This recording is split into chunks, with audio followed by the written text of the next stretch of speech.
Okay, the stature, the greatness of the Vilna Gaon in the eyes of a Lubavitcher.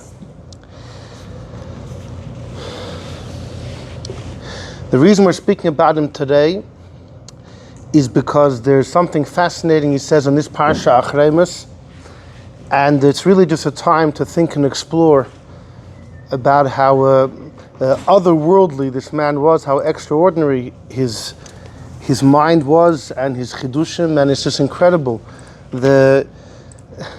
Even some of the, obviously most of his great perception is not shaykh to the regular fellow, but nonetheless some of his genius he did display in beautiful vertelach on the Chumash, and it's available for anyone to see, study, and just be astonished and amazed by the brilliance, the sheer brilliance of this man.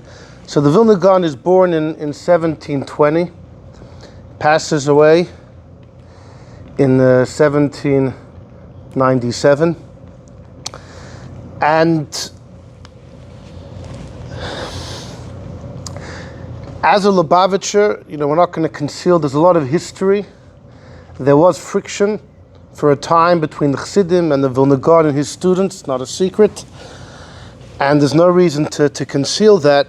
Nonetheless, with the discord that unfortunately was, there has always been a tremendous respect and admiration, even on the part of the Chassidim, for the Gaonis and for the Perishus and for the tremendous stature of the Vilna Gaon. And we have 3 papers over here. The question wasn't really what to put on the paper, the question was what to leave out. Because you have certain individuals that are just so breathtaking and so marvelous, and we know so much about them, and there's so much of their Torah that has come down to us, that really one shir doesn't cut it. Imagine giving us a one shir on the encapsulate the Rambam, encapsulate the Baal Shem Tov, encapsulate the Alter Rebbe, encapsulate Rabbi Akiva. There's just so much, and the Vilna Gaon, there's really just so much to talk about, that the issue was really not what to say, but what not to say. And we begin, let's get right to it. We're going to go on a bit of a journey. We're going to see some fascinating things about him. We will see a little bit of the relationship that was or wasn't between himself and the Alter Rebbe, the Baal HaTanya. And we're also going to see some incredible, really marvelous, fascinating, fantastic ideas that he illuminated in Chumash and other areas. Let's begin. Number one of the works we have from the Vilna Gaon is a commentary to a part of Zohar known as Safra D'Tzniusa. It's not a big part of the Zohar, but to the Vilna Gaon it was exceptional, unique, and in fact the source material on which perhaps you could say the rest of the Zohar was based on. And he wrote a commentary on it. So his great Talmud, Reb Chaim of Volozhin, arguably the greatest student of the Vilna Gaon, although the Vilna Gaon had many giants of the spirit who were his students, but Reb Chaim of Volozhin definitely stood out. And Reb Chaim of Volozhin wrote a well-known introduction to the Vilna Gaon's commentary on the Safra D'Tzniusa. And a few excerpts on the papers are from his Hakdama. Be'emes, if anyone wants to get a bit of an appreciation, a bit of a derher of how the Vilna Gaon students observed him, and how they were just marveled at him, at his activities, at his accomplishments, at his capabilities. It's mind-boggling to read through Reb Chaim Volozhin's whole Hakdama. There's just a few pieces I put out over here, and the rest, V'idach Zil Gemur. Go, it's this incredible read. It's a beautiful read. And Reb Chaim of Volozhin, towards the beginning, when he speaks about, he gives a bit of an introduction about what the Safra D'Tzniusa, a bit of introduction, Bechlal, about the Hishtalshlus of Torah, and then he says like this: Ad asher hu yisbarach shmoi leman tzidkei lahagdol torasoi yisbarach shmoi ulahadira. The Eibishter intended to greaten and expand his Torah, and to ulahadira, and to strengthen it, and to show us niflois from his Torah Baruch Shemai. So hifli higdil chasto imon. The Eibishter was magdil his chesed. Go down to the next line. The Eibishter gave us a person. Echad hoya ha'adam hagadol. This great man is unique. Asher kamoyu loy niyasa mikama v'kama doirish shalfanov. Reb Chaim of Volozhin says there was no one like the Vilna Gaon for kama v'kama doirish shalfanov. For generations back. It's an incredible thing. There was nobody like him for generations, for many generations.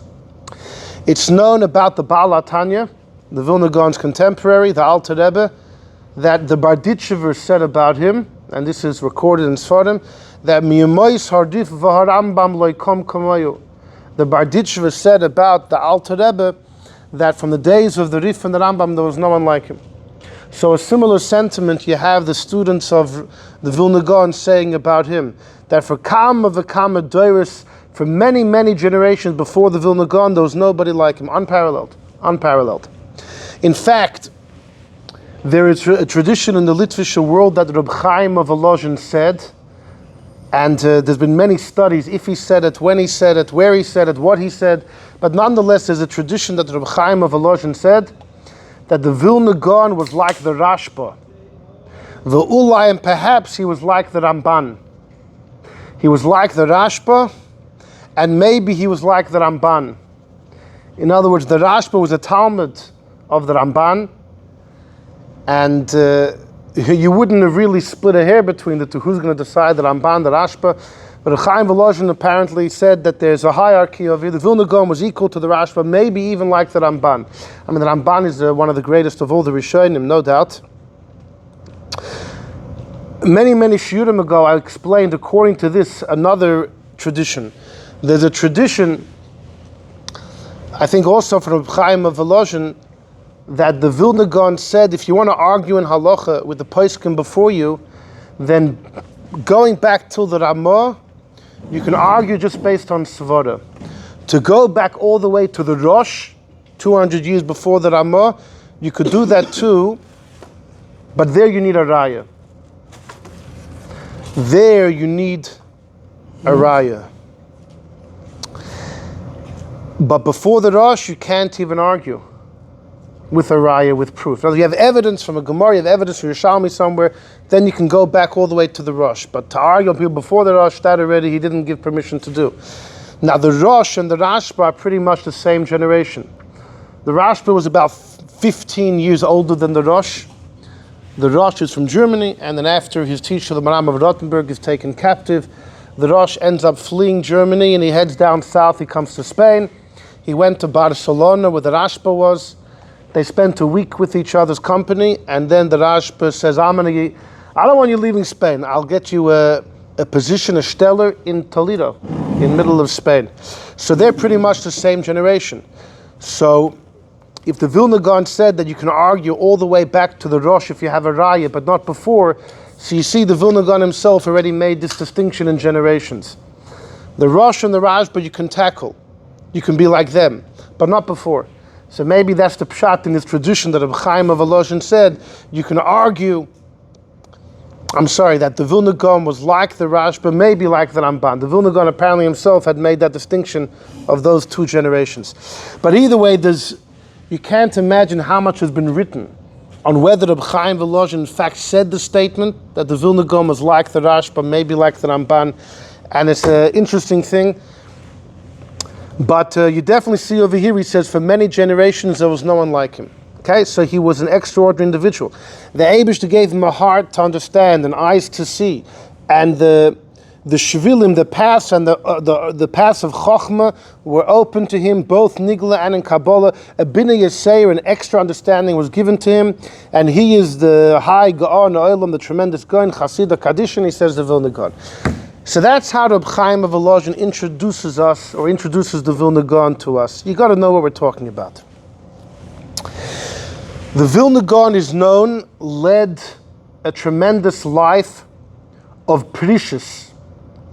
He led a as you could imagine, he was kol kula involved in learning, in Nigla and in Kabbalah, he didn't have time for anything, for other things. There's a legend, they probably true, they say in the Olam HaYeshivas, there's a tradition that the Vilna Gaon hadn't seen his sister for a long time. They finally get together, and the Vilna Gaon asks her a couple of shilas, how you doing, how's the family? And then he tells her, last time you saw me, my beard wasn't so gray. I look a bit different now. My beard's gotten gray, it's become white. I'm getting older. Don't know how much more time I have. It was nice to see you, I gotta go back and learn. And that was it. And they kochtach in the story, that he was Mosur v'nosen completely to Torah. Nothing else occupied his care or concern or his mind. If you look in number 2, this is from the diary of Reb Baruch Shner. Reb Baruch Shner was the Zayd of our Rebbe, the Rebbe's father, Reb Levi Yitzchak Shnerson. His father was Reb Baruch Shner, who was close with the Rebbe Rashab, and he wrote a diary, the Shimas the Rabash, Reb Baruch Shner. And he says, Oides sheshamati me aviv hanau. Reb Baruch Shner says to the Rebbe Rashab, I heard from your father, the Rebbe Maharash, Shahagro mi Vilna hayayoshin shloisha chatzoi shois me beisleis. The Vilna Gaon would sleep 3 half-hour intervals from every 24 hours.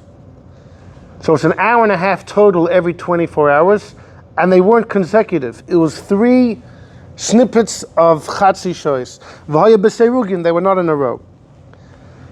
And the Rebbe Marash said, but about the Alter Rebbe, he said he was able to sleep and not sleep at the same time. And he had said, the Rebbe Marash had said, the Rebbe's given Gor and under Yid. The Alter Rebbe was something unique in his regard. So this is what Reb Baruch Shner tells the Rebbe Rashab, that your father, the Rebbe Marash, said the Vilna Gaon slept in every 24 hours only 3 segments of half hour, which is, don't try that at home. The Amr Chak Shlita, the Rebbe Rashab said, Loi dafka ala gra mi Vilna kiven zeh. It's not talking about the gra, it's talking about somebody else. Listen to this. Ki zeh motzinu, says the Rebbe Rashab, you know where we found it? In the manuscript of the Baal Tzemach Tzedek. It said there's stam the gra, but it doesn't mean the Gaon Rebbe Eliyahu, the Vilna Gaon. It refers to Reb Avram of Kalisk.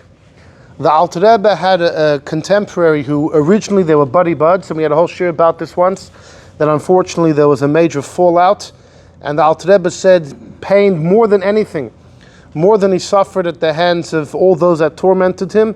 The harshest thing that happened was when his own close friends turned against him.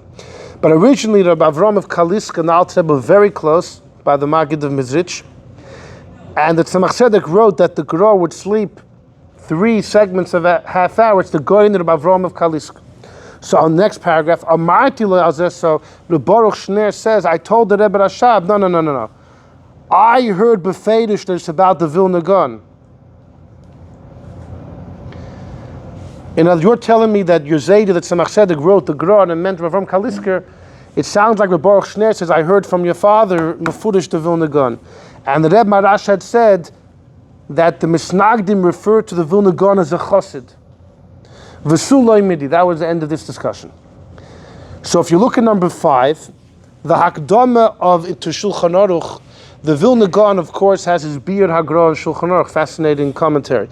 And in the beginning, there's a introduction by some of his children, and they write the following in number 5: Ve'im b'koived ha'avoda, and even with the heaviness of service of Hashem that he was Makayim and he accepted upon himself his entire life, Lo lishan yosem mibei shois, he never slept more than 2 hours, mibeis leis, he never slept more than 120 minutes in every 24 hours. Umeyamav lo yashan yosem echatzi shor sufa, and in his life he never slept more than a half hour at a time. And even during that half hour, even during the half hour, his lips were moving. He was Pashut learning. His whole body was so in tune with Torah that his lips were murmuring words of Torah. It's almost like, by Chassidus, when a bacher is so tired, he's busy, he's learning, his mouth is moving, but he's asleep, And kichlois hachatzi show, when the half hour finished, his gaber kari, he was mighty like a lion, and he did negovasser, and he would learn bekol ram, and then later he would sleep again another half hour. V'kacho hoisa shir sheinosai. This is how he slept: 3 half-hour, 3 half-hour segments at night, and a half hour during the day. So 3 segments of half hour at night, and 1 half hour during the day. So when you read this and you wonder about the discussion in number 2 between the Rebbe Rashab and his cousin Baruch Shner, on the one hand, the idea of 3 segments, right? The Baruch Shner was told by the Rebbe Marash that the Gra slept 3 segments of a half hour. It sounds to be completely true. It's the Vilna Gaon, because his children testify to that. So on the other hand, his children also say he slept a half hour by day. And if you want to nitpick, Baruch Shner said that the Gra slept 3 half-hour intervals in an entire 24 hours. So maybe it's a different testimony. One is 100. The Vilna Gaon's children are saying he slept 2 hours, 120 minutes in every 24 hours. Yeah, we have this tradition that the Gra slept only 90 minutes in intervals. So maybe that's Taka talking about Avram Kalisker. I don't know. I mean, it's just how random is it that almost the same testimony was said about both. Okay, I'll leave that to your consumption. In number 6 is a sefer Rav Pa'olim. Rav Pa'olim was written by the Vilna Gaon's son, Rabbi Avram. In fact, we quoted this a couple of weeks ago by the fascinating medrash about Yehoshua, the unbelievable medrash that nobody here believed. But you sat patiently and respectfully through it. And the Rav Pa'olim quoted this incredible story in the name of a certain Makubal, as we discussed during that shir. But in number 6, we said the Sefer, he goes through many old Sforim, old Medrashim and old works, identifying what they're about and who wrote them, etc. And in his entry on the Zohar, he writes in number 6, Adoneinu, our master, my father, the Goin, Chiber k'may shloishim chiburim g'doilim al kol chelkei HaZohar. Says Rabbi Avram, the son of the Gra, my father, composed 30 chiburim g'doilim, 30 big works on the entire Zohar. The Amar bepeh mola, he said with an open mouth, shelo yevish, he's not embarrassed to say the pshatim he has in the face of Rabbi Shimon Bar Yochai. Right, most of us, you have a pshat from the Rambam, but if the Rambam was here, would you tell the Rambam the interpretation you have in his words? You'll be highly embarrassed. And yet the Vilna Gaon said he's confident and comfortable that his interpretations were accurate. He had no problem saying them in front of Rashbi. So,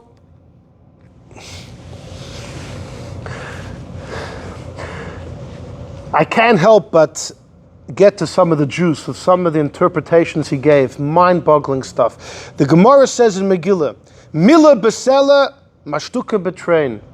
Mila, a word can be worth a selah, but silence is worth train, is worth double. And the Rebbe would say, yeah, but then if every word is worth a selah, so if you have a whole paragraph, you get many sloim. If you're silent on the whole thing, you only get 2. But if you get a milah, if you get a selah for every milah, it ends up more worthwhile to speak. But you know what the Vilna Gaon said? It's just Eldad and Meidad and Parshas Ba'aloischa gave a prophecy. Moshe meis, Yeshua machnis. Moshe will die, Yeshua will lead the Jews into Israel. Right? And of course, Yeshua, who heard it, there was an uproar. I mean, who could believe such a thing? And of course, it's what happened. But why did that happen? Why was it that Moshe did not merit to take us into Israel? It's because of the story in Parshas Chukas of Moshe hit the rock instead of speaking to the rock. Now, of course, we've had shiurim. There's many interpretations of that biblical episode. Why Moshe was punished, but Rashi's take is that it was because Moshe hit the rock instead of speaking to the rock.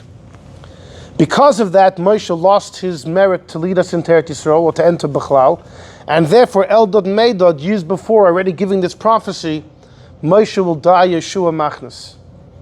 So says the Vilna Gaon, Mila Besela, Had Moshe spoken to the rock instead of hitting it, mashtuka betrain, those two people would have been silent.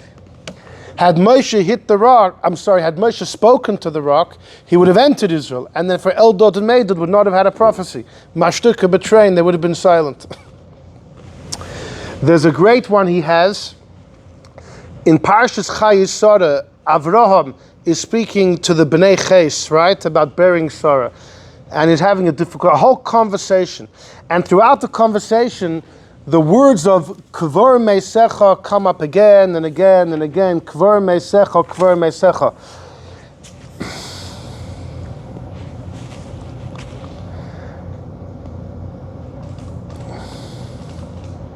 And one time it says, Meischa Kvar. One time it says, Meischa Kvar. What's going on over here? So the Vilna Gaon said, it's incredible. Who's already buried in the Ma'aras HaMachpelah at this time? Adam and Chava. Who's left? 6 people are left. Well, Sarah is about to be buried. So you have Avraham and Sarah, Yitzchak, Rivka, Yaakov, and Leah. And of course, we once had a shir about Moshe and Tzipporah being buried there. That was it. We had a couple of years ago, a very interesting shir, that there are sources that Moshe and Tzipporah are buried there too. And of course, you have the Medrash about in the Pirkei de Rabbi Lezer, the Targum Yonason, about Esav's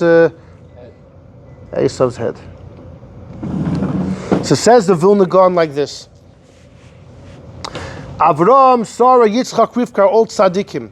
The Gemara says in Barachas that tzaddikim, even when they die, they're called chayim. A tzaddik is always considered alive. Why? Death is when the soul completely separates from the body. By a true tzaddik, there's always some part of the soul that remains to the point you can't refer to it as death. And it remains like that for a very long time. Until the Gemara says towards the end of Shabbos, a fascinating story over there, the Gemara says that right before Tchiyas HaMesim, even tzaddikim will go through death just in order to experience Tchiyas HaMesim. It says 1 moment before Tchiyas HaMesim, every tzaddik will go through some death. Then you have a Rasha. A Rasha, we say just the opposite. Even while they're living and breathing and walking and talking, they're not really alive. They're already dead. So by a Rasha, he dies before he's buried, because even while he was alive, he was dead. So therefore, one time it says, Meischa Kvar. Who's that referring to? Esav's head. Because Esav will be a mace before he's buried. But 6 other times, it says, Kvar Meisecha. Because the other 6, Avraham, Sarah, Yitzchak, Rivka, Yaakov, and Leah are tzaddikim. By them, it's Kvar Meisecha. When they're buried, they're still alive. After their burial, in a long time to come, well, hopefully very soon, a moment before Tchiyas HaMesim, they go through Misa. Incredible how he picked that up and connected that to the Gemaras. There's an old story that actually I came across years ago from the students of the Rogatchover. And the students of the Rogatchover passed on this story. And it's about the Vilna Gaon, and they applied it to the Rogatchover as well, who was also obviously an extraordinary Gaon. And the story goes like this. The great Reb Chaim of Volozhin was once sitting with some of his students and acquaintances. And they were discussing the brother of Reb Chaim of Volozhin had a brother, Reb Zalman, known as Reb Zalman of Vilna, who I've spoken about before as well, who was an incredible genius, and Nebuch, he died young. And we spoke about him, whatever. And they were talking about this Reb Zalman, Reb Chaim of Volozhin's brother, who, although he passed away young, he had the entire Torah Shebal Peh off Bahar on his fingertips. It was otherworldly. And someone said that, you know what? Reb Zalman of Volozhin was like a second Vilna Gaon. He was mamish like a mini Vilna Gaon. And Reb Chaim of Volozhin said, Chas v'sholem. He wasn't like the Vilna Gaon at all. So someone there asked Reb Chaim of Volozhin, and then Reb Chaim said, even if my brother would have lived 1,000 years, he would not have been similar to the Vilna Gaon. So somebody asked, you probably refer to in Amkus or in Charifus, like in sharpness and depth, but in Bekiyas, your brother passed away young and he knew everything. If he lived for 1,000 years, how could he not be comparable to the Vilna Gaon in Bekiyas? You probably mean in depth of understanding. So in Amkus, in Gaonas, so Reb Chaim said, no, I mean in Bekiyas. I mean in expertise. So no one there understood what he meant. Your brother knew everything, Baal Peh. So Reb Chaim asked the people around the table, you guys know Ashrei? Let me ask you around the table. You guys know Ashrei off by heart? What comes before the word Malchuscha? Does anybody want to say? Malchuscha, right before Malchuscha. Don't be afraid. Oh, you think it's being recorded? Don't be afraid. Malchusai. But how did you get there? May I ask? Because you know that Malchuscha, the pasuk before starts with a lamed, loidia, and then you figure out Malchusai. So says Reb Chaim of Volozhin, that means you know Ashrei, you know it off by heart, from the beginning to the end. You don't know it back to front. If you would know Ashrei from back to front, from the end to the beginning, then you would just know that, but you would see in front of your eyes that before Malchuscha is Malchusai. So Reb Chaim said, my brother Taka, he knew everything off by heart, from the beginning to the end. Had he lived for another 1,000 years, he still would never graduate to the type of Bekiyas the Vilna Gaon had, that he knew everything from the end to the beginning. That's the difference. We could say Ashrei for 1,000 years. We're still only going to know it from the beginning to the end, unless you purposely memorize it backwards. But he said that's the difference. The Vilna Gaon was just something otherworldly, extraordinary. That the Bekiyas wasn't just from the beginning to the end; it was from the end to the beginning. And the Rogatchover students said they felt the same thing by the Rogatchover. It was a different type of Bekiyas, a completely different type of Bekiyas.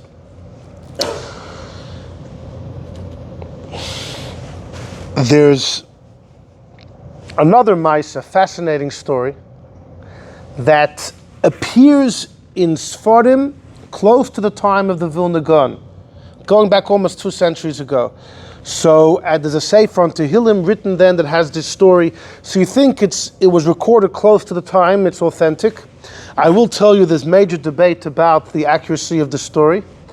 But apparently, during the times of the Vilna Gaon, there was the Queen Catherine in Russia, right? Yekaterinoslav was named after her, Catherine. And while she was in her post, apparently in the royal treasuries, a certain rock was found. A certain rock was chanced upon, and it was confusing why this rock had been kept in a safe, secluded place. It looked like just a gem, like any other gem. So the scientists of Russia examined the rock, couldn't figure out what its special properties were. So they sent it to Germany.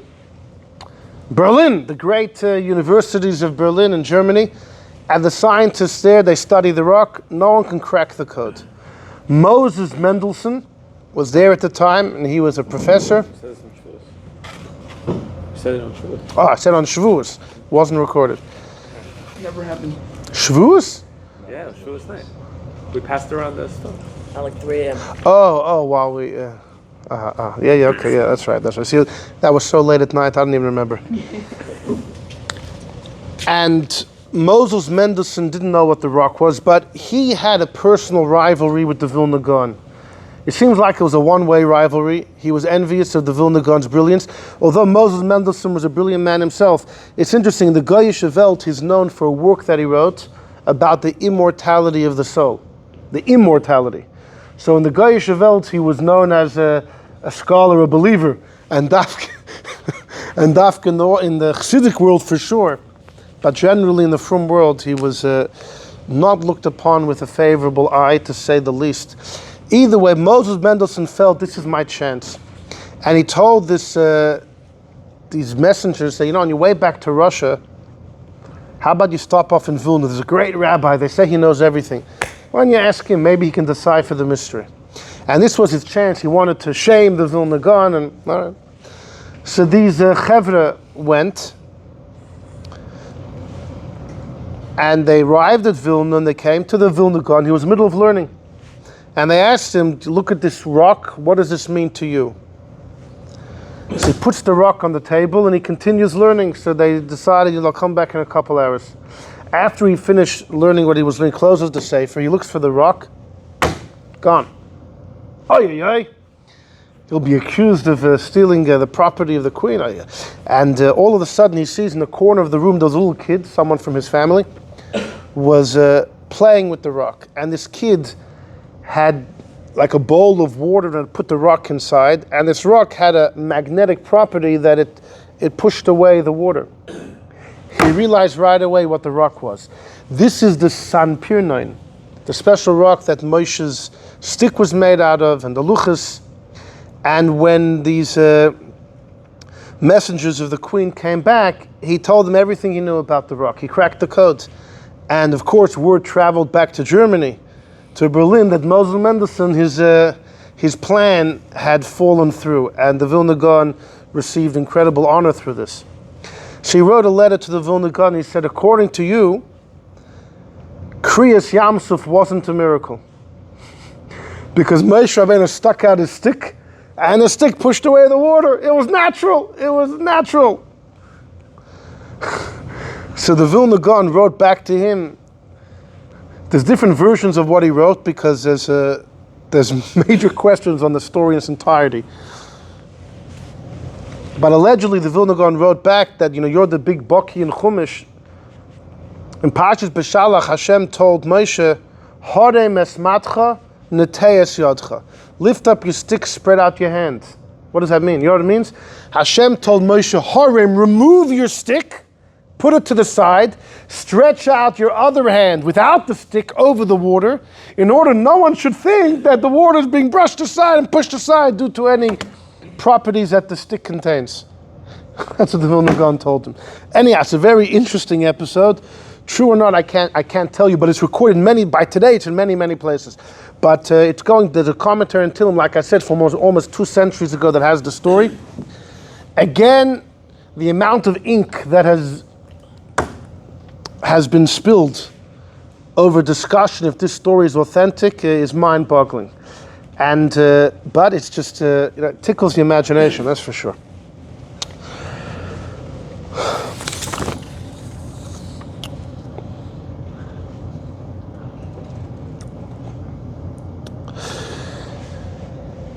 Join me in number 3. The fact is, as Lubavitcher Chassidim, we're well aware of the history, and the truth is, most people are aware of some of the history, that the Vilna Gaon was by no means a supporter of the Chassidic movement. He had many reservations, and he was involved in two cherems that we know about, the 1770s, 1780s, two cherems against the Chassidim. It's clear that the Vilna Gaon received testimony from many, many people around him. The Alter Rebbe writes about in a letter, many people who the Vilna Gaon trusted and were scholars were just passing on awful stories about the Chassidim, and the Vilna Gaon therefore felt the Chassidic movement creates a sakana, it's dangerous, it's perilous, and it must be stopped. And many were persuading him to sign on his cherems, and he did. There were 2 chramim that he signed on. He was also involved in a burning of the Sefer of Tanya. That is recorded. However, not so fast. The Tanya, the Vilna Gaon was shown, was before it was printed, while it's in manuscript, and he was shown a forged version. It had been forged, and things that had been written in the Tanya deserved to be burnt. In other words, the papers the Vilna Gaon said should be burnt, halachically deserved to be burnt. It also happened, the Barditchever, Rebbe Levi Yitzchak of Barditchev was a Rav while he was in Pinsk, and Rabbi Vigdor was there, and there was a halacha that Rabbi Vigdor and the Barditchever disputed over. Rabbi Vigdor wrote a letter to the Vilna Gaon describing the case and describing the Barditchever's psak. He altered details in the case, and therefore, according to the case in the letter, the Barditchever's psak was completely neged halacha, And when the Vilna Gaon saw that, it definitely didn't help. And the Alter Rebbe actually traveled to the Vilna Gaon, him and Reb Mendel Haradoker, to make peace. This was at an earlier stage. This was during the 1770s. And we have the Alter Rebbe recording it. In fact, you could just jump to number 12 for a second. In number 12, the Alter Rebbe records in a letter. This is in the letters of the Alter Rebbe. V'hinei mereishis kazois haidanu. We've already we went to the Goyen HaChassid. We went to his house to be misvakeach imoy. He says we went to engage the Vilna Gaon in conversation to remove any questions he has from us. It was myself and Reb Mendel Haradoker. Now Reb Mendel Haradoker left Russia in 1777, heading to Eretz Yisrael. So this was before he left. V'sager hadelas badenu pamayim. Twice the Vilna Gaon did not want to see us. When the Gedolei Ha'ir spoke to him and they said, Rabbeinu, the Vilna Gaon, the famous rabbi of the Chassidim is here and he wants to discuss with you. And if you defeat him in argument, that will be wonderful. B'zeh there will be shalom al Yisrael. Dacha oisem b'dichun. The Vilna Gaon, he did not want to engage in conversation. The kasher hechelu lahafsi b'yamaid, and then people put pressure on the Vilna Gaon for this meeting. Cholaf v'halach lo, so he left the city. V'shah Hashem, and he remained outside of the city until we left, as is known to the elders of Vilna. V'acher kach, then we went to Shklov, which was a great city of tremendous scholars. Alter Rebbe, you can write a whole book of the Alter Rebbe's journeys through Shklov. Many stories transpired. We also wanted to have a discussion, a debate there. It didn't work. And they did ma'asim asher lo yayosu. They did horrible things to us in Shklov. And they reneged on their promise that they promised to us b'tchila that they wouldn't harm us. They reneged on that. What happened when they saw that they couldn't respond to anything we had to say? That's when they turned violent. And they v'tolu atzmon be'ilon gadol hagoyin achosid. And the negative things they did to us, they blamed it on the Vilna Gaon. You see the Alter Rebbe saying the Vilna Gaon didn't endorse it. People acted and they blamed it. They said we're fulfilling the Vilna Gaon did not endorse that.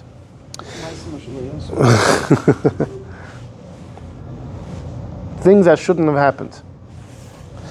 Lots of things happened in Shklov. At an earlier time, the Alter Rebbe and Avram Kalisker had been locked up, and the two of them had to break out. They broke through the wall. There were lots of adventures.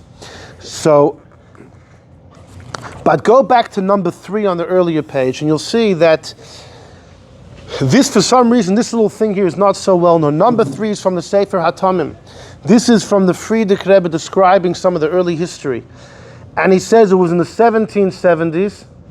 Just after the Maggid of Mizrich had passed away, in the following few years, the Alter Rebbe traveled to Litvische cities, and Keshisha Shavuos, about 6 weeks, the Alter Rebbe was in Vilna, b'chashoy, clandestinely, and he was knighted from Beis Medrash to Beis Medrash, ka'over oirach, like a guest, and without incognito, no one knew who he was. And he ate lechem umayim. Even on Shabbos Kodesh, the Alter Rebbe just had bread and water. He didn't want to speak to people, eat by people's homes. Didn't want to let off to anyone what his identity was. Says the Frierdiker Rebbe, Kvoid doids keni ha goin Rabbi Yehuda Leib.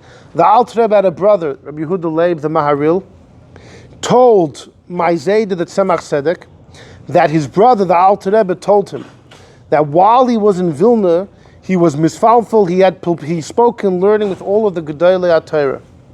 But with the Vilna Gaon, he was afraid because the Vilna Gaon might the Vilna Gaon would detect who he is. He was afraid if he spoke to the Vilna Gaon would realize that this brilliance, this is the Alter Rebbe here. The Alter Rebbe was about 30 years old at the time of the story. So what the Alter Rebbe did was he asked a number of inyonim through 2 of Mimukurav, 2 of the Vilna Gaon's close people. The Alter Rebbe sent questions through them, and look at the Alter Rebbe, look at the clincher here. When I received the answers from the Vilna Gaon, now I knew who stands before me, and I became aware of midas godloi b'yediyas HaTorah, of how great he is in his knowledge of Torah. In other words, before then the Alter Rebbe had heard. In fact, the Alter Rebbe famously said that he was living in Vitebsk by his wife's family, and he wanted to leave. He had a choice. He could go to Mizrich or to Vilna. What's in Vilna? He knew about the Vilna Gaon. Imagine it, going to learn the two of them, or the two of them together, and sparks flying, like those 7 days of the Rashba and the Rosh in Barcelona. But the Alter Rebbe said, in Vilna they'll teach me how to learn. Learn in Kenich Shoin Abisel, that I know a little bit. In Mizrich they'll teach me how to daven, and then I don't know it all. So he went to Mizrich. But about the Vilna Gaon he had heard. And here you had the Frierdiker Rebbe Seger's story that a couple of years later, after the Maggid had passed away, when the Alter Rebbe was traveling around, he went to Vilna, and he had in mind to get a taste of the Vilna Gaon's lomdus and his brilliance. He didn't want to speak face to face, so he chose two people, trustworthy people, obviously haben gekannt verstehen an Indian, and he asked them ideas through the two of those people. And then he says, now I ershnu v'yadaiti as much as I knew before. Now when I heard it, when I got it, it came hot, when I heard it live, and I heard his responses to the questions I asked. Now I ershnu who's before me, and now I knew how great he truly is. So that's incredible. So you have the Alter Rebbe endorsing, so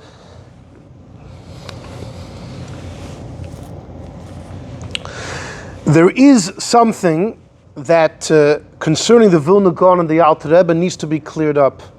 I'm going to clear it up over here, okay? This is very important.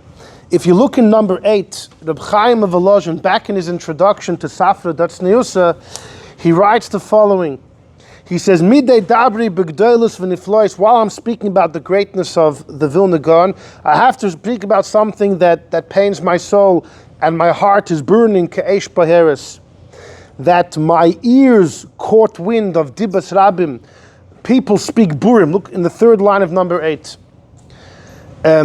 Fools, Reikim, ignorant, in far-off towns, Plochim or far-off towns, who do not know the Vilna Gaon, never saw the light of his Torah or his Kedusha. People without any bli oil,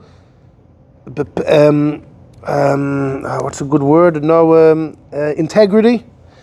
And just Loshem Medaberes Gedolos, they cast out their accusations to place a mum on Kodesh Shamayim, go down a line. They say that the Rav HaKodesh, that the holy Arizal, that Ruach Halakin Kadishin Bey, that the Holy Spirit's in the Arizal, Loi Hoya Nechshav Be'einav Chas v'Shalom. Says Reb Chaim of Volozhin, there are those far off who never met the Vilna Gaon, don't know him personally. And they accuse the Vilna Gaon of not respecting the Arizal, that the Arizal Loi Hoya Nechshav was not considered anything. Zois v'Oid Achers, more than that, there are those that deeper and they speak sorrow, they speak against the Vilna Gaon to say that even the Zohar wasn't kosher in his eyes, chas v'shalom, to be kaveh his learning miyamav. Now the fact that Vilna Gaon was into Kabbalah, that's no doubt, but apparently there was a rumor that the Vilna Gaon questioned the authenticity of the Zohar. Like there were many who believed in Kabbalah. There is Kabbalah, there's Ma'aser Merkava, yeah, but the Zohar may be questionable. And that allegation was spoken in about the Vilna Gaon. Says Reb Chaim, Te'olam nosif teshoker, may the lips that speak falsehood be muted, who speak false accusations against a tzaddik Yisrael Olam, and may those lips, be silent, etc. Lo yitei kazois b'Yisrael. Now I know that there are many, hopefully not that many, but there are those in the Litvische world who believe he's referring to the Alter Rebbe over here. Because the Alter Rebbe writes in a letter that the Vilna Gaon had reservations about the Arizal's Kabbalah. And they say that this Reb Chaim of Volozhin is rebuking sharply with horrible words. Boirim Reikim is rebuking the Alter Rebbe. And I know that there are those that believe that. And I'm here to set the record straight that that is impossible. He's not referring to the Alter Rebbe. Look in number 9. We have the Alter Rebbe's letter over the next page, number 9. The Alter Rebbe says, Yoduo lanu bebiru gomer. We know as a fact that the Goyin, the Chassid, Ner Yisrael, Einoi Maimin, the Vilna Gaon does not believe about the Arizal's Kabbalah in its entirety, that it's all from Eliyahu. Rather, some of it's from Eliyahu, and the rest is from the Arizal's Chachmasai Hagdola. Some of the Arizal's Kabbalah is from Eliyahu. The majority is from the Arizal's Chachmasai Hagdola. And therefore you're not chayiv to believe in it. The Arizal is an individual. You're not chayiv to you can argue, you can disagree. Also the Ksovim, all the manuscripts we have from the Arizal students and the students, and from even the ones from, Nishtabshu Ma'oid is Shibushim, and the main Ksovim are the Ksovim of Reb Chaim Vital. My Shibushim are there as well. And what happened is, the Vilna Gaon who has this approach, and the Vilna Gaon therefore said that you are allowed to analyze the Arizal's writings and to discern and decide to figure out what comes from Eliyahu and therefore must be accepted, what comes from the Arizal's own mind and therefore can be challenged, just like you're allowed to challenge any Chacham b'Yisrael. We had a shir long time ago that you're allowed to argue on the Rambam, right? The Shagasarya, the Marshal, some of the greatest Achronim said, the last people you have to listen to is Ravin and Rav Ashi. Once the Gemara has been sealed, you can argue on anyone. Now you have to know that you're in the All-Star game. You have to know that you're able to box with the Rambam, etc. But if you can, you have the right to do so. So in Kabbalah as well. So, and he has Mishpat HaBechira livcholoi, to choose HaToy v'HaYosher, the choicest ideas from the Arizal's writings, to say this Shmu is good, it's from Eliyahu, and the other thing is not from Eliyahu, and therefore it's subject to be challenged, just like any Chacham b'Yisrael. That's what the Alter Rebbe says. And this is not at all what Reb Chaim of Volozhin is tearing apart. The Alter Rebbe did not say the Vilna Gaon does not respect the Arizal. He did not say that. He said the Vilna Gaon said the Arizal's Kabbalah divides into two. What the Arizal heard from Eliyahu, and the rest from Chachmasai Hagdola. The Vilna Gaon never challenged the Arizal's Chachmasai Hagdola. But if it's from the Arizal's own Chachma, so the Arizal's an individual, and if you have Kashrut, you don't have to accept. Just like in Nigla. You think the Shagasarya didn't respect the Rishonim that he argued? Tremendous respect for them. But the rule is you're allowed to go down the path that you understand. Reb Chaim, if we go back in number, Reb Chaim Volozhin said there are those that are saying that the Arizal was not nechshev be'enov of the Vilna Gaon. The Arizal wasn't considered important, wasn't significant. The Alter Rebbe never said that. He never said that. So all those that believe he's talking about the Alter Rebbe is pashut wrong. In addition, Reb Chaim of Volozhin had tremendous respect for the Alter Rebbe, and he would not have written that the Alter Rebbe was a burr and a rake. He would never have written that. We had a shir once about Brisker and Lubavitch, and we quoted many sources, documented, early sources, of Reb Chaim of Volozhin's tremendous respect for the Alter Rebbe. Reb Chaim of Volozhin once had a student that wanted to go to the Chassidim, and he told him, "As du gehst schon, if you're going already, go to Liozhin, go to the Alter Rebbe." Reb Chaim of Volozhin, in fact, went to the Alter Rebbe after the Vilna Gaon's passing. He had certain kashas in Nigla that he wanted to verify. These things are recorded. Okay, he traveled to the Alter Rebbe. We have stories of people staying with Reb Chaim of Volozhin, and if they knew the Alter Rebbe, he would ask them to say some teachings, say some Chassidus of the Alter Rebbe. He was very fond of the Alter Rebbe, although he was not a Chassid by any stretch of the imagination. So to say he referred to the Alter Rebbe as a bar rake is wrong, and to all those who say that are perverting the truth. Okay, that's what I have to say about that. Join me in number 10. And by the way, the Alter Rebbe and the Vilna Gaon have quite a few things in common. Every single day, the Zmanim of the day. The day begins at dawn. Biblically, it begins at dawn. And all mitzvahs that depend on the day, biblically can be fulfilled from Alois HaShachar. Okay, the Mishnah says in Megillah, the Chacham said better wait till sunrise, because dawn you might mix up, you might do it too early, think it's dawn. But in Torah, the day begins at dawn. Alois HaShachar is day. And there's no question about the morning. There's a question when dawn is, beside, but whenever you know dawn is, whatever shitta you take, before then is Laila, after that is Yom. In the evening, it's not so pashut. All of a sudden, you have a bein hashmashos. In the evening, we have a time period where it's a 50-50 if it's day or night. Now, you don't have that in the morning. You do have that at night.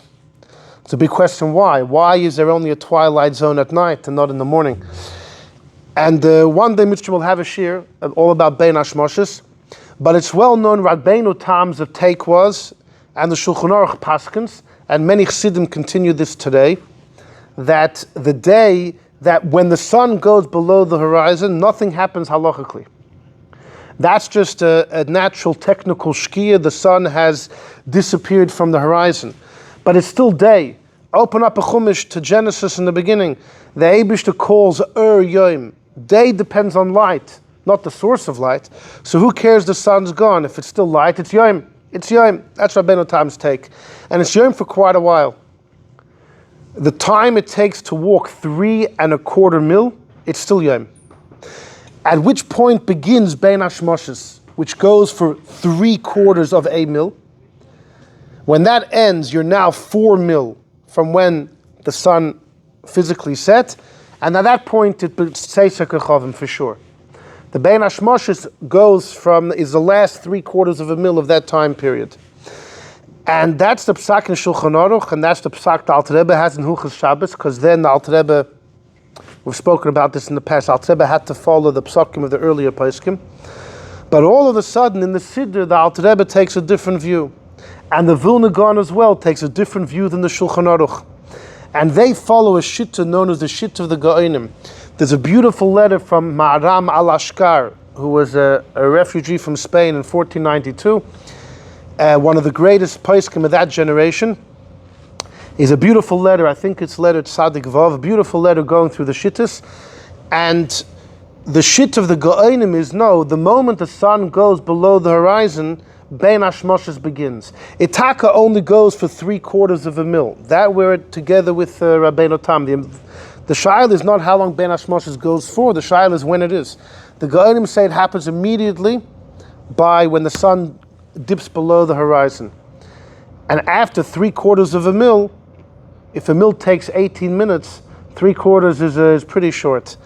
It becomes Tseis Vada, it's definitely night. Which means Shabbos ends much earlier than according to Rabbeinu Tam. Any din of Laila can be done much Kriyishma, any din of Laila can be done much earlier. And here the Alter Rebbe and the Vilna Gaon both agreed to go against the Shulchan Aruch, which is a major, and this applies every single day of our lives. What? Well, there was three Gaonim, so you can't say all the Gaonim, but some of the greatest Gaonim all held this opinion. Yeah, exactly, the famous ones. And there's a Rambam as well, seems to hold that way. Fine. The Rambam is peculiar by bein hashmashos, so the Rambam might hold big part of bein hashmashos was only rabbinic, but let's leave that. They also had a similarity about shoyz maniyos.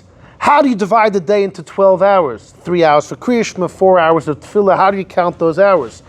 So, the Trumas Hadeshin and the Mogen Avram, and known as the Mogen Avram Shita, is you go from Alois until Tseis.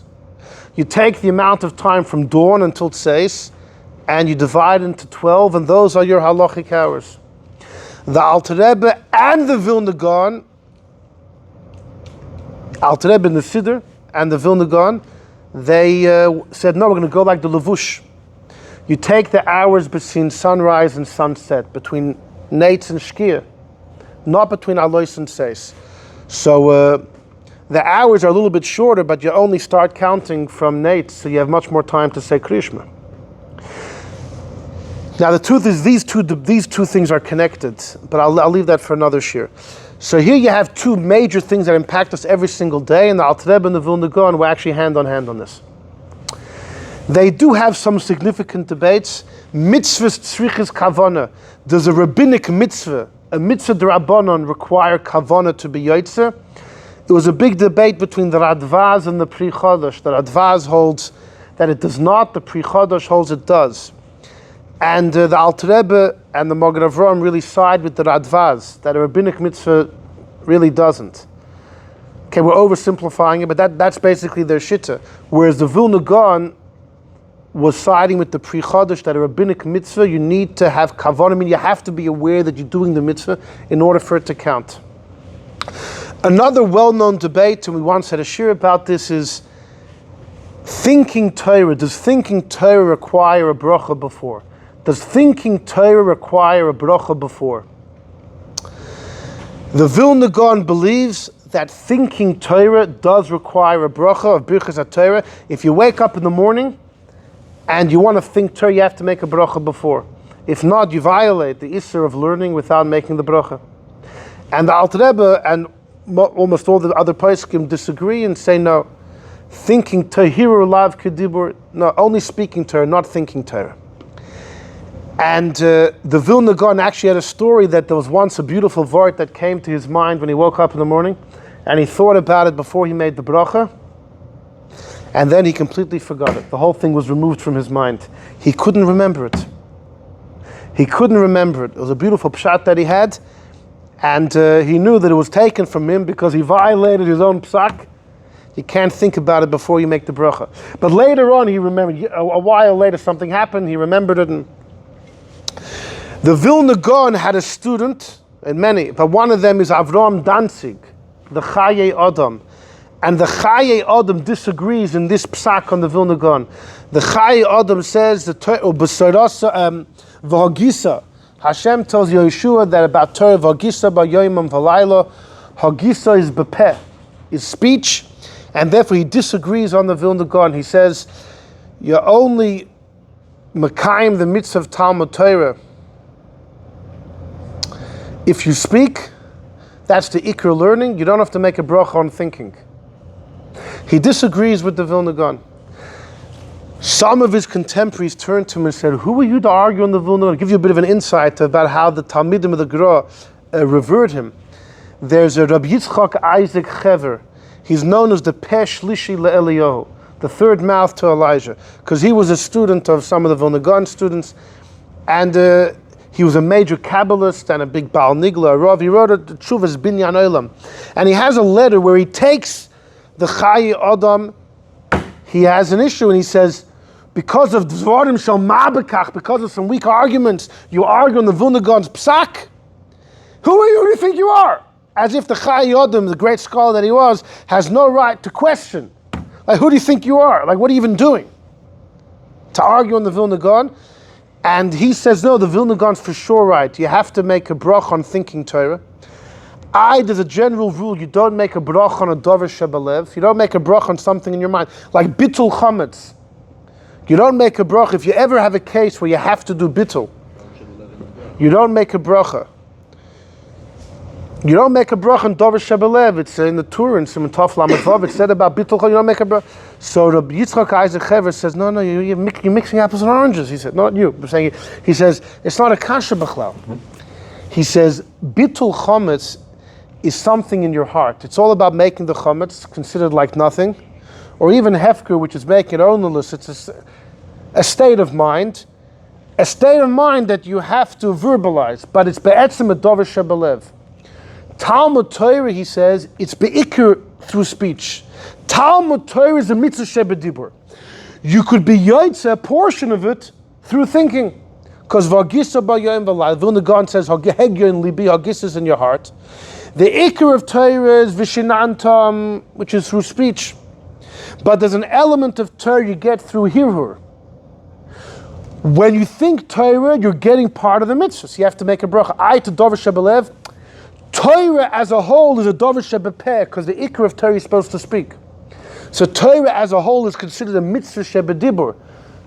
Therefore, whenever you do it, it requires a bracha. Now, a part of it can be done through thought, but what you're doing is called the mitzvah shebedibur. A very interesting idea, he said.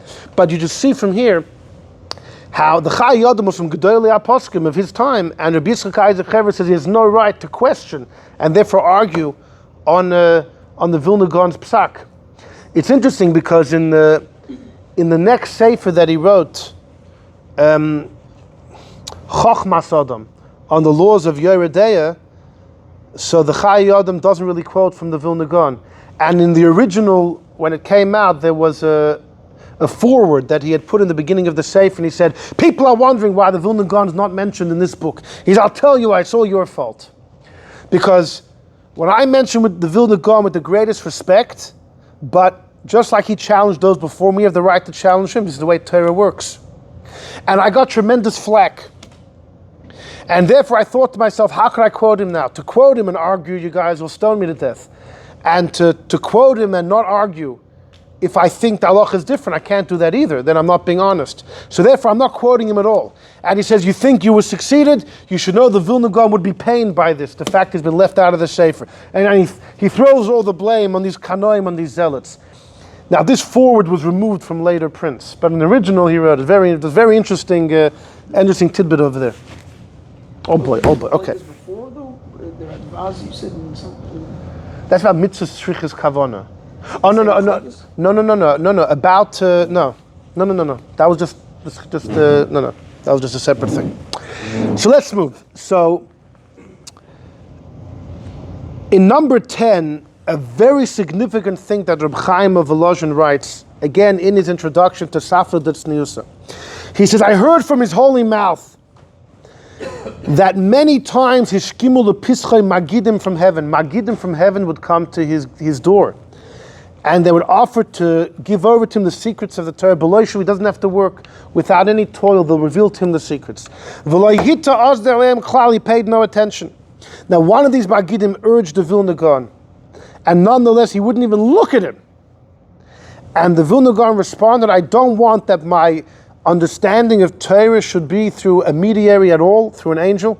I raise my eyes to God, what he wants to reveal to me and give me my portion in Torah through my toil, that I work hard. Whatever God chooses to award me in Torah through my efforts, that God will give me and that I will accept.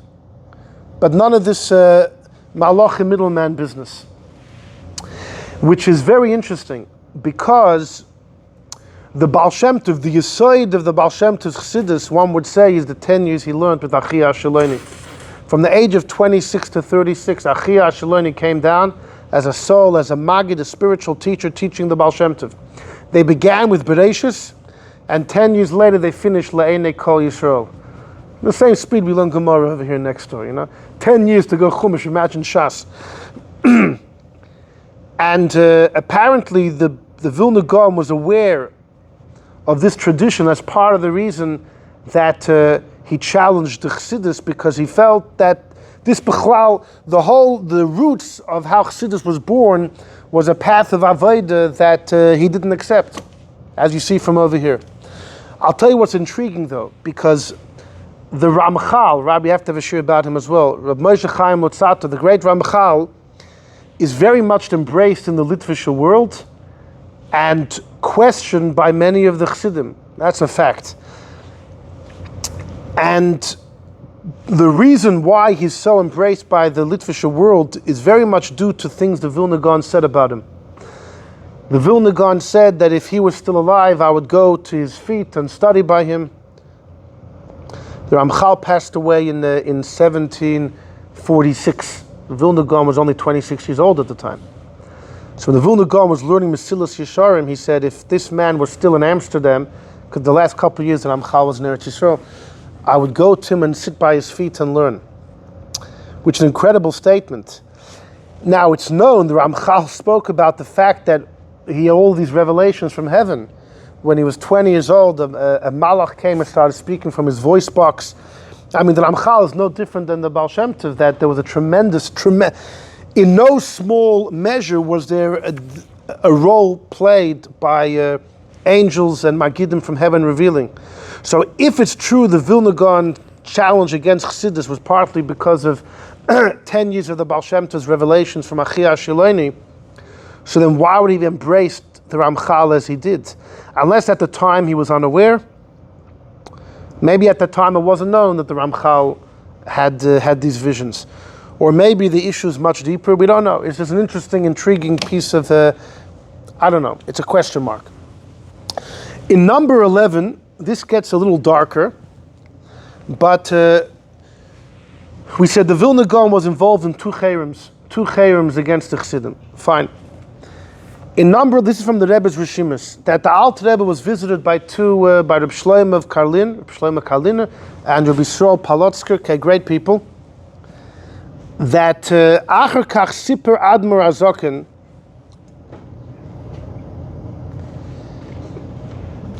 that 10 Polish rebbes had gathered, and they decided to make a cherem against, to counter the cherem that was given against the Chassidim. The Chassidim want to make a counter cherem.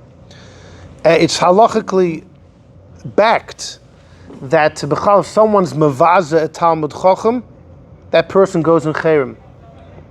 So if the Chassidim felt that the Misnagdim had unfairly put them in cherem, then they were disgraced. They were Talmud Chacham who were disgraced. So therefore they have the right to put the cherem back. Either way, it was dark times. They wanted to reverse the cherem back.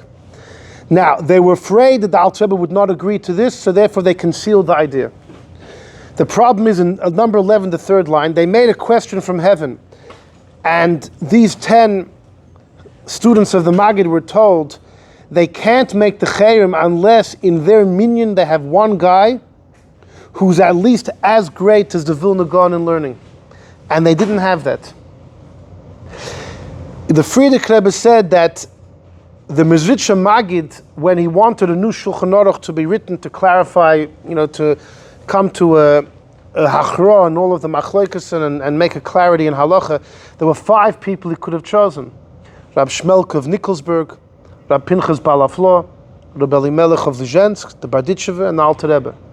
And by the way, the Vilna Gaon had tremendous respect for Rab Shmelk of Nikolsburg. The Vilna Gaon once said, "L'kulam isluhu pircha levar midishmu." It's a statement in Gemara that Rava said. Rava said, I can slug up everything people said except for what Shmuel said. The Vilna Gaon said, "L'kulam isluhu pircha levar midishmu." All of the students of the Maggid, there's questions I could ask on all of them, except for the Shmuel, the Shmelk of Nikolsburg. Anyhow, the Maggid had students, some of these people were Gaoine Oilam in Nikla. Shmelk was a huge Rosh Yeshiva, huge Rebbe Stone of his Sforim. He was a huge Rosh Yeshiva. But even before then, I think the Barditcheva learned by him when he was. Shmelk was older than, and both of them were older than, significantly older than the Alter Rebbe. And it's incredible, with all of their Gaonis, they couldn't reverse the Cherem because they had no one who was even equal. They had no one who was equal to the Vilna Gaon, and therefore they had to travel without Breda. They didn't want to bring the Alter Rebbe, and they knew he wouldn't be for it, but they had no choice. He was the only one. The Alter Rebbe was the only one. Okay, so this puts things in proper perspective. And Rabbi Yisrael Palotzker and Rabbi Shlomo Karliner went to the Alter Rebbe to be mishtadel that he should be part of the minyan. Of course, Alter Rebbe refused, and let's leave that for another time. But you see from here that there was no one in the Chassidic camp with all of their Gaonis. The only one that could match up to the Vilna Gaon was Alter Rebbe. Clear. Very interesting. Now, in number 13, Euclid was a great mathematician, right? Millennia ago. And he wrote a book. In English, it's known as the Elements. And the Vilna Gaon asked one of his students to translate it. Or let's see the story. This is one of the students of the Vilna Gaon. He translated the book Euclid. In Hebrew they called it Yesodus, Elements, Yesodus. V'hinei biyosi b'kahala kilo Vilna. When I was in Vilna, the great city, I was by the Mar, Hagon, Hagadol, Meir v'Rebbe, HaChassid HaMefursim, Eliyahu, in the month of Tevis, Tov Kuf Lamed Ches. So that's 1777, 1778. I heard from his holy mouth, Ki kefi ma sheyechsel la'adam, what a person lacks in his knowledge and other wisdoms, accordingly, he lacks 100 times in Chachmas HaTorah. You've heard this expression? What you lack in other Chachmas and science and things like that, you lack 100 times fold in Torah. Because the Torah and all Chachma are intertwined. And he gave a mashal of someone that was locked up. Your mind goes nuts until you call Eichel Tesoiv, that you desire any type of food.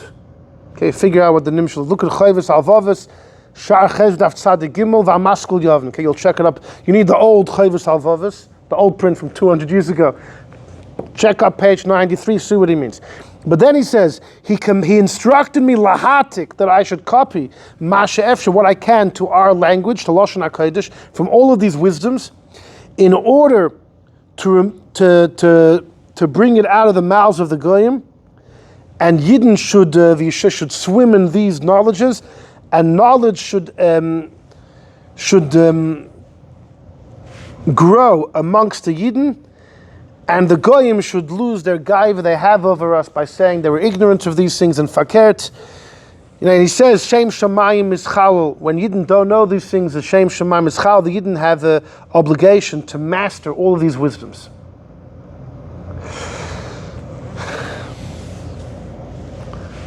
And this was an incredible thing that the Vilna Gaon said. It did lead to a number of people in Vilna who were masqueraded around as great scholars, Bekim and Tanakh, but secretly they were maskilim from the Enlightenment movement, and they would get the finest bochum and say, oh, we're going to send you to a great yeshiva, and in the end they were sending them to Berlin. And part of it was that how could secular studies be negative? The Vilna Gaon said, on the contrary, they're accessories to Limud Torah. So there were people that misused and abused the take of the Vilna Gaon on this to encourage Limudei Chayil, and their purpose was, unfortunately, to slowly pull people completely away. And it happened, unfortunately. And because they were able to quote the Vilna Gaon, people listened to them. But of course, they were abusing. It was taken completely out of context. If you go on the next page, so it sounds like the Vilna Gaon was big into Chachmas Chitzonus. However, when it came to philosophy, he was gung-ho against philosophy.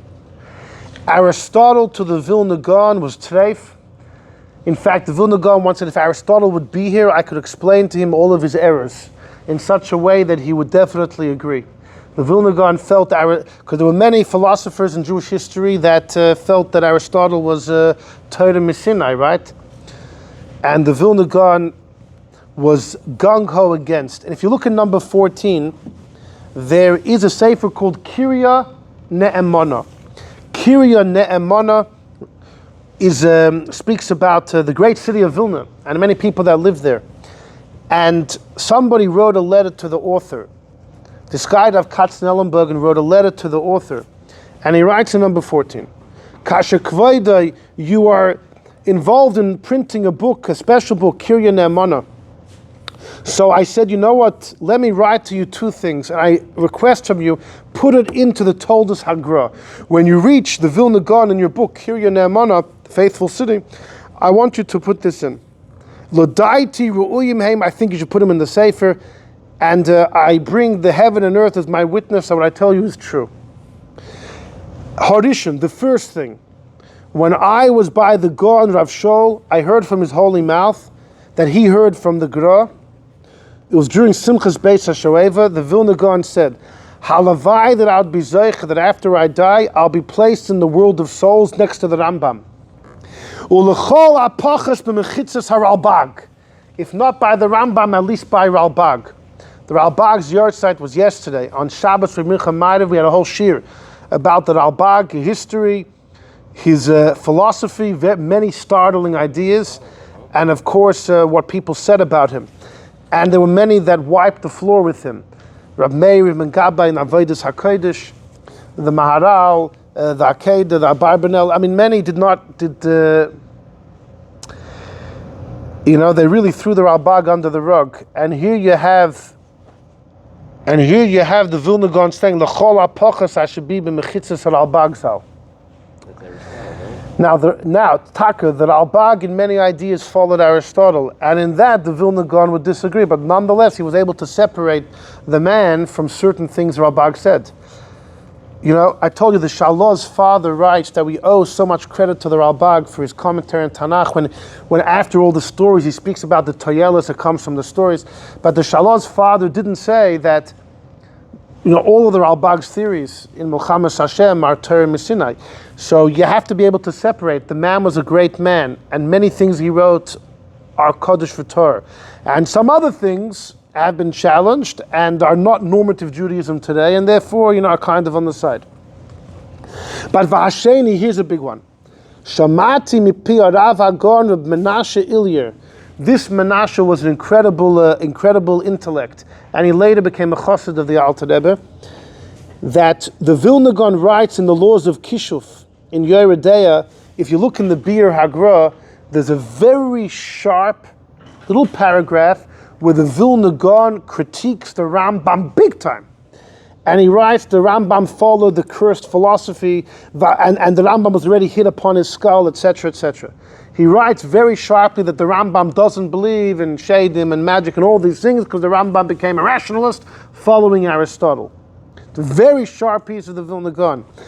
And also the Vilna Gaon writes in the laws of honoring your rebbe that the Ramah writes something about Pardes, and the Ramah believes that Pardes is philosophy.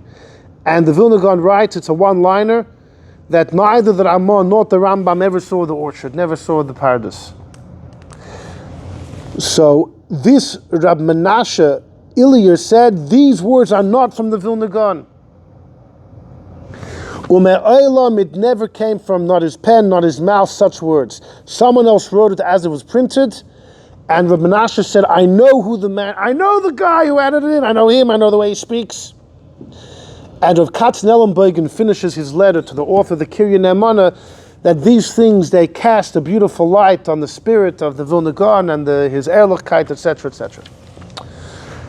However, there has been much research into this, if this is truly a forgery written by somebody else or it's from the Vilna Gaon. And there are those that say they know for a fact the Vilna Gaon did write this on the Rambam. Accordingly, the Vilna Gaon was gung-ho against philosophy. So although he tells his student to translate books of mathematics and science, but not philosophy, and there's a major difference between the two. For philosophy, all these ideas, each idea, the philosophers of Aristotle are all neged the Torah. So many of them are neged, I've ever spoken about in the past. Mathematics, science, that's facts. There's a difference between goyish facts versus goyish theories. Goyish facts are facts. It's the goyish theories that lure a person away from the ideas of the Torah. And that's the Vilna Gaon stance on that. If you look in number 15, just a little bit about the Halachic of the Vilna Gaon, this is great. That it was brought in front of the Goyen Malkiel Tzvi Tenenbaum. He's the author of the Divrei Malkiel. So he lives in the 1800s, one of the greatest Rabbanim, a big Rav. A man who had a dibuk. A man who had a dibuk was brought before the Divrei Malkiel. So the Divrei Malkiel, who was he was a Rav, he wasn't a rebbe, but I guess, when you know enough Torah, you know what to do with the bukim as well. He put in the hand of that person a certain book to hold, and the man held it. He held the sefer in his hand. Nothing happened. Afterwards, the Divrei Malkiel gave him another sefer to hold, and then the dibuk. Now, this is real exorcism. The dibuk, the victim, the dibuk began to speak from within the victim. He said, I can't hold this second book, it's from the Gaon of Vilna. It's from the Vilna Gaon. There's a story that happened. I can't hold the Vilna Gaon sefer. So Rab Malkiel was there, and he said to those that were there, you should know the first book I gave was also from the Vilna Gaon. So what's the pshat? You know who printed the first book? The first book was printed by Freie Yidden who don't keep mitzvahs. The second book was printed through Frumme Yidden. And therefore the second book was holy. Fascinating story. Fascinating story. So if you have a book of the Vilna Gaon printed by Frumme Yidden, if you ever have a dipuk, that's what you use. It could be you need someone like the Divrei Malkiel to hand you the book as well. Could be that's also an important part of. You need a gross, incredible Talmud Chacham as well. Where is he from? I don't remember where he lives. Somewhere in in Eastern Europe.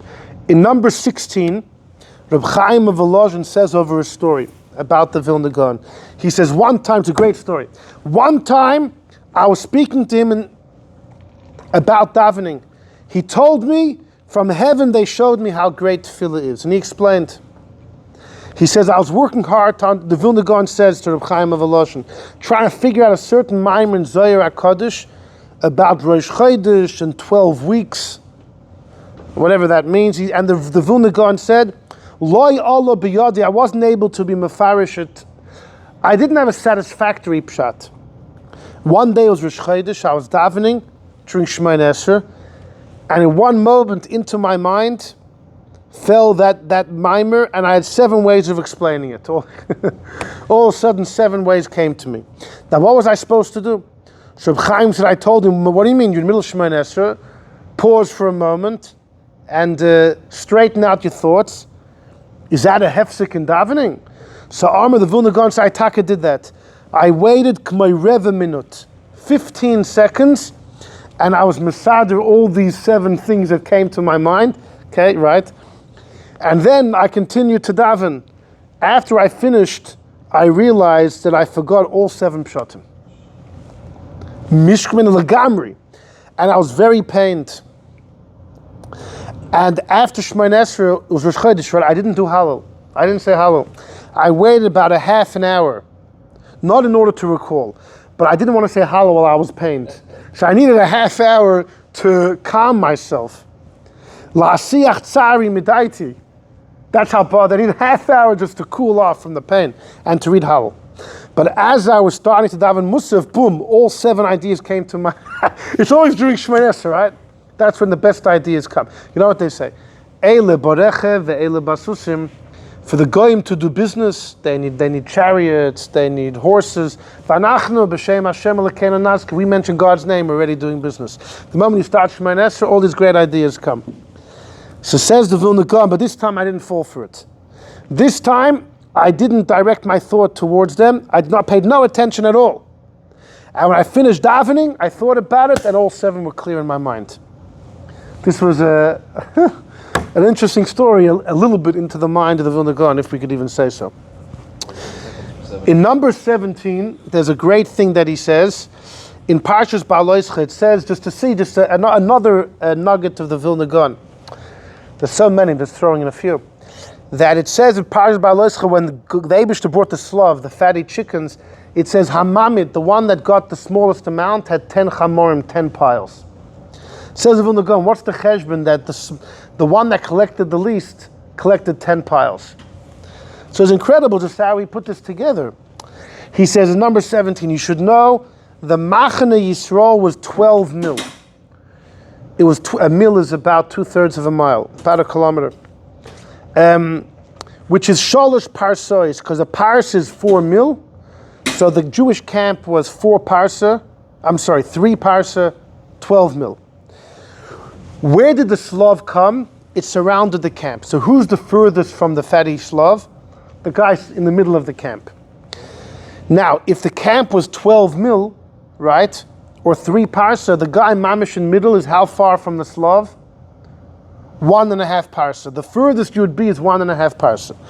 He says, V'nimtza, the merchak, the greatest distance from the middle of the camp to the outskirts where the Slav was 1.5 parsa, because it's only 3 parsas across. Which means going back and forth from your tent, if you would have lived in the middle, would have been 3 parsa. You would have gone 1.5, picked up a pile of the chicken and gone back 3 parsa. Now the Gemara says in Pesachim, a regular person could walk 10 parsa every day. During the daylight hours, 10 parsa. Now how long did the chicken come down for? Day, night, and day. 3 periods of 12 hours. So if in every 12 hours you could walk 10 parsa, it says in Pesachim, so in 3 day, night, and day, you get 30 parsa. So if you're living in the middle of the camp, every time you go to the edge to pick up chicken and come back is 3 parsa. The amount of time you have is to walk 30 parsa. That's why you have 10 piles. The one that got the least got 10 piles. Isn't that incredible how he just okay, for the Vilna Gaon that's nothing, but for us, it's a glimpse into his, like the Rogatshov is many such things as well. The true chidushim of the Rogatshov is only for Yechidei Skula, to really figure out. But then he gives lots of interesting parparois that, anyone, even someone like me can appreciate. Something simple. It's just incredible how he figured this out. There's so much more to say. I just want to end off with one story. Was? Okay. Okay, very quickly. Okay. This is a story which is recorded in Chabad literature. Rav Baruch Mordechai of Babroisk was one of the greatest students of the Alter Rebbe. And in fact, he taught when the Chafetz Chaim was young, he studied under Rav Baruch Mordechai of Babroisk. Okay? Rav Baruch Mordechai of Babroisk was in Vilna, and his mother married the Av Bezdin, Reb Shmuel of Vilna, and then Rav Baruch Mordechai married his daughter. He married his wife's husband's daughter. Yep. Isn't that cute? The parents marry and then the children marry. His mother's husband's daughter, yeah. Now, Rav Baruch Mordechai was very close with the Vilna Gaon. And he ended up traveling once to the Alter Rebbe in Lyozhne. He knew about the Alter Rebbe's greatness in learning, but that's not why he went. He went to ask the Alter Rebbe questions in Avodas Hashem. It's a long story, but when he had his Chassidus and he came into Alter Rebbe's room, he asked the Alter Rebbe his questions in Avodas Hashem, and the Alter Rebbe just asked him, do you have any questions in Nigla? So he was confused, but on the other hand, he did have some questions. There was a Meridik Kasha he had on a Rambam somewhere, and also on a Yerushalmi. 2 different questions. And he had asked these questions, it's good to have some of these things, in your back pocket in case you have Yechidus with a Rebbe and he says, you have any questions? He had even asked these questions to the Vilna Gaon. When he had asked these kashas to the Vilna Gaon had added a lot to his questions, really peppered them up. But the Vilna Gaon ended that Sarachion. These matters require further investigation. So he said, you know what? He asked Alter Rebbe these 2 kashas, and the Alter Rebbe gave him such a wonderful answer on the spot, and it was so clear, and it was so beautiful, and so deep. He says he walked out of the Alter Rebbe's room in a daze. He was dazed. It was like, didn't know what hit him. And they did a Yechidus Tensel. They took him and danced with him, but his body was there, his mind was elsewhere. Comes back to Vilna, and he meets up with his brother-in-law. He had a brother-in-law, and who knew about these 2 kashas, and he told his brother-in-law the answers that he received, didn't tell him from where. So his shvager says, you have to come to the Vilna Gaon and tell him what you heard. So they went to the Vilna Gaon, they walked in, and they told the Vilna Gaon that a while back we asked you 2 questions, and the Vilna Gaon right away spat out the questions on the spot. And he said, you know what, since you've asked me those questions, every so often I think about the matters, and I haven't reached a satisfactory solution. So Rav Baruch Mordechai, he unloads, he says the explanations he heard. The Vilna Gaon stood out of his chair and he said that such answers can only be heard from the Reish Mesivta Derakia, only from the yeshiva in heaven. And if someone down here knows that, it's with Ruach HaKodesh. And if I knew who gave the answers, I would do what Rabbi Yochanan says in Gemara. I would take their shampoo and soap, carry it to the Beis Merchitz after them, behind them. And Baruch Mordechai's brother-in-law says to the Vilna Gaon, but Baruch Mordechai doesn't want to say who he heard it from. And the Vilna Gaon stared at Baruch Mordechai, gave him a sharp look, but he was silent. And that's how it ended. And Baruch Mordechai later said, such regret, why didn't I say? Because years later, after things became very heated, and Baruch Mordechai was already known to be a Chabadnik, a Chassid of the Alter Rebbe, and things were getting very heated between the Chassidim and the Misnagdim. So he approached the Vilna Gaon and he said, you remember what I told you years before, and you said that you would follow that person to the Beis Merchitz? Well, I heard those answers from the Alter Rebbe, the man that you're challenging. And the Vilna Gaon says, now that you're a Chabad Chassid, I don't have to believe you. You're biased, you're Negeya B'Dover. Can't trust you. I have no reason to trust you. And Baruch Mordechai said, if only I would have said it at the right time, who knows what could have changed? Who knows what could have happened? Who knows, right? If Cain wouldn't have killed Hevel, who knows? It reminds me of, there was a chassid of the Chayz of Lublin who was once traveling, and he met up with Rabbi Akiva Eiger. And Rabbi Akiva Eiger saw that this chassid had the Ma'or Einayim from Reb Nachum of Chernobyl, a Chassidic sefer. And Rabbi Akiva Eiger asked him, can I have the sefer? I'll buy it off you, I'll buy it from you. And this chassid was like, oh, this is rare, there aren't so many copies, I can't afford to sell it. He didn't give it to Rabbi Akiva Eiger. When he came back to the Chayz said, if you would have given that sefer to Rebbe Akiva Eiger, who knows what the teachings of Chassidus could have done to him, and if he would have embraced Chassidus, who knows what could have happened, right? All these who knows. But the reason we're speaking about this today is back to number 4, that this is from the Sefer Pardas Yosef, but there's an incredible word to the Vilna Gaon in this parsha. Just to do it very quickly, the Vilna Gaon asked a number of questions on this parsha, and let's join me number 4. Lefi masha omru beyuma da'ayul ha'omru kan hu ha'omru b'chumish ha'pekudim. In Parshas Achreimus, there's a few karbonos of Yom Kippur that I mentioned. There's the Kohen Gadol has a par as a chatos, as a ram, as an oila, and then the Yidden have another ram as an oila, and then they have the two goats, two chatos. And then in Parshas Pinchas, you have the official musafin of Yom Kippur. 7 lambs, 1 cow, 1 ram. Is the ram in Parshas Pinchas the same as the ram of the Jewish people in today's Chumash? It's also machlokes in the beginning of Masechta Yoma. It's machlokes. One rebbe holds it's the same ram.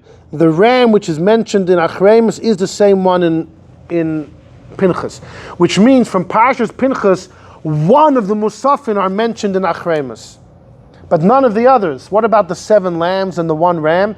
That's not mentioned here. So the Vilna Gaon asks, "Vos epis lama nichtav kan v'loy nichtav shar karbonos?" In Parshas Pinchas, there were 9 sacrifices on Yom Kippur for the Musaf, and only one's mentioned in Achreimus. What about the 7 kvasim? That was a kasha. Another kasha, apparently the Vilna Gaon asked, was why is it that usually the Torah says, the day of Rosh Hashanah, bring these karbonos, and the day of Sukkot, bring these karbonos. You always have the date and then the karbonos. In Achreimus, the Torah gives a whole procedure of Yom Kippur, and at the end it says, I forgot to tell you which day of the year, right? Yom Kippur only comes up all the way at the end. Big problem. Another problem the Vilna Gaon raised is that, just to keep this simple, our tradition is that the Kohen Gadol would tovel 5 times on Yom Kippur. 5 times. That's why some go to mikveh 5 times on Erev Yom Kippur. Oh, you think 3 is a lot? Some people go 5 times. They go there. Between every time you do couple, between every swing you do it. But you can get 5 times. And the way the Chumash is written, though, it seems that the Kohen Gadol wore his gold garments, his white, and then the gold. Only 3 times, which would make 3 dunkings. So the Gemara, Rashi quotes in Chumash from the Gemara that one of the psukim is out of order. If you make it out of order, then you end up getting gold, white, gold, white, gold, 5 times changing of the clothes, and everything's good. So the Vilna Gaon asks, so then why is this pasuk out of order? Like, why did Eibush Dafka throw a pasuk in out of order, throw a wrench into the engine just to confuse everybody? And also, if you read Parshas Achreimus, the beginning, it says Aaron's name. Every pasuk, Aaron, again and again and again. And only at the end, it says, and also one of the future Kohanim from Aaron's kids. So the Vilna Gaon said, V'yesh leimar, don't you know the Medrash? Aaron was able to go into the Kodesh Kedoshim any time in the year. As long as he has a par, and as long as he follows the procedure of Bir Achreimus, he can go whenever he wants. But other Kohanim Gedolim can't, even with this procedure, unless it's Yom Kippur. So based on that, the Vilna Gaon said, everything's answered. That, do you know why only one of the Musafin from Pinchas is here? In Achreimus, we're talking about Aaron. We're talking about him going any day of the year that he wants. We're telling him how he has to do it. He needs the two seirim, he needs to have a ram and 2 rams, etc. But only 1 ram from the Musafim in Pinchas doesn't need the rest. That's on Yom Kippur. When he wants to go and not on Yom Kippur, he only needs 1 of them, 1 ram. And that's why the Torah doesn't mention anything about Yom Kippur till the end. Because we're not talking about Yom Kippur. It's any of the day of the year he wants to come. And that's why Aaron's name is mentioned every pasuk. Because only he has the authority to do this any day of the year. But at the end of the discussion, the Torah says, I want you to do this once a year in Yom Kippur. That's for Aaron's Einiklach. That's Tak on Yom Kippur. Until then, it's not Yom Kippur. No mention of it. That's why only Aaron's mentioned, because Aaron had the right to do this whenever he wanted. And that answers why the pasuk is out of order, because he says, when Aaron does it on any day of the year, he taka only has to go to mikveh 3 times. It's gold clothes, white clothes, gold clothes. In all future generations, then you make you flip the pasuk, you end up having 5 times. So it's just another example. If we would go through it more in depth, maybe you'd appreciate it. But at least Bekitzer, you see how the Vilna Gaon is a completely different cook. And again, this is something that he lowered down to the intellect of even an ordinary person, that you're able to follow his just his genius. What he was able to see, the glasses that he had. And I will just say one thing, and with this, the Frierdiker Rebbe in his times, he faced a number of misnagdim, those that felt that they were carrying on the torch of the early rabbis of Vilna and Shklov, etc., etc. And the Frierdiker Rebbe says very clearly that things were different back then, when there was really a concern, and none of those great rabbis, the Vilna Gaon, would endorse his nagdus today. The Frierdiker Rebbe says, and when people are marshalling the Vilna Gaon to continue his nagdus, the Frierdiker Rebbe said, it causes the Vilna Gaon pain. Because in the world of right now, the Vilna Gaon is now that time has passed, right? And Chassidus has proven to be only a help in Avodas Hashem, and it's a beautiful thing. And all the concerns they had no longer exist. So then even the Vilna Gaon would not endorse any hisnagdus, and those that marshal his name for their vendettas are just causing him pain. It's an incredible idea, and that's the Vilna Gaon through the eyes of a Lubavitcher. That's the comment to the Frierdiker Rebbe, that today, when he would see what Chassidus has accomplished, the Vilna Gaon would be one of our greatest friends. Okay, we'll end here.